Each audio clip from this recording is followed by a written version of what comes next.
Banjir Batang Anai. Tantangan pembangunan tol Padang Sisi.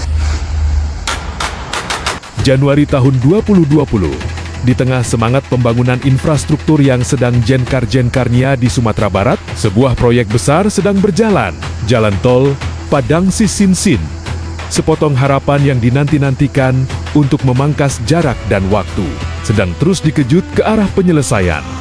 Namun, alam selalu punya caranya sendiri untuk menguji kesiapan manusia. Kecamatan Batang Anai, Kabupaten Padang Pariaman, wilayah yang menjadi salah satu titik sentral pembangunan ini, tiba-tiba harus menyambut musim penghujan dengan intensitas yang cukup tinggi. Langit abu-abu menggelayut rapat, mengirimkan rintik hujan yang tak kunjung usai selama beberapa hari berturut-turut. Meskipun disebut sebagai banjir, kondisi yang terjadi sebenarnya adalah limpasan air permukaan yang masif akibat intensitas hujan yang terlampau tinggi. Air hujan tidak mampu langsung terserap oleh tanah yang sedang dalam proses pengerasan dan pembukaan lahan. Penting untuk dicatat bahwa kondisi Sungai Batang Anai pada saat itu masih berada dalam batas aman dan tidak meluap. Banjir kali ini murni disebabkan oleh volume air hujan yang melimpah dari perbukitan dan area sekitar yang mencari jalan menuju tempat yang lebih rendah, lalu menggenangi kawasan proyek yang sedang dikerjakan.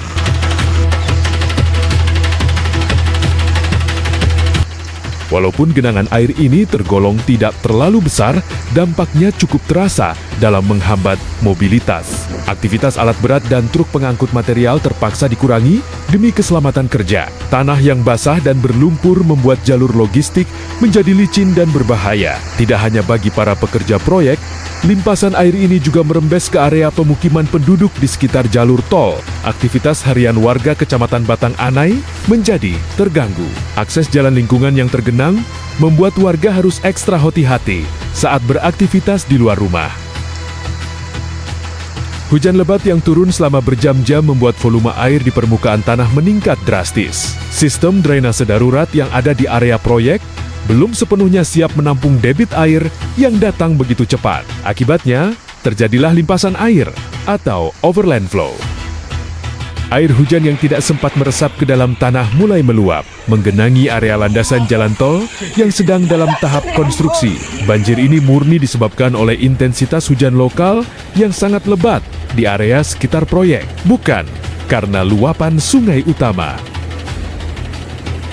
Meskipun skala banjir ini tergolong tidak terlalu besar dan ketinggian airnya relatif rendah, kehadirannya sudah cukup untuk mengacaukan ritme kerja di lapangan. Aktivitas proyek tol Padang Sisinsin di sektor Batang Anai terpaksa mengalami gangguan. Tanah yang basah dan tergenang berubah menjadi lumpur hidup yang menyulitkan pergerakan alat-alat berat.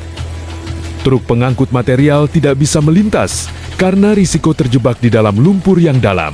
Para pekerja pun harus ekstra hati-hati demi keselamatan kerja. Sebagian besar aktivitas konstruksi struktural terpaksa dihentikan sementara waktu, menunggu air surut dan kondisi tanah kembali stabil. Peristiwa limpasan air di Kecamatan Batang Anai pada Januari tahun 2020 ini menjadi catatan dan pelajaran berharga dalam perjalanan panjang pembangunan tol Padang Sisinsin. Manajemen risiko cuaca dan penataan sistem drainase selama masa konstruksi terbukti memegang peranan yang sangat vital. Untungnya, seiring meredanya hujan, genangan air ini dapat segera surut dalam waktu yang tidak terlalu lama, dan aktivitas proyek serta denyut nadi kehidupan warga sekitar perlahan kembali normal. Terima kasih telah menyaksikan dokumentasi situasi ini. Sampai jumpa di pembaruan informasi berikutnya. Sekian, terima kasih.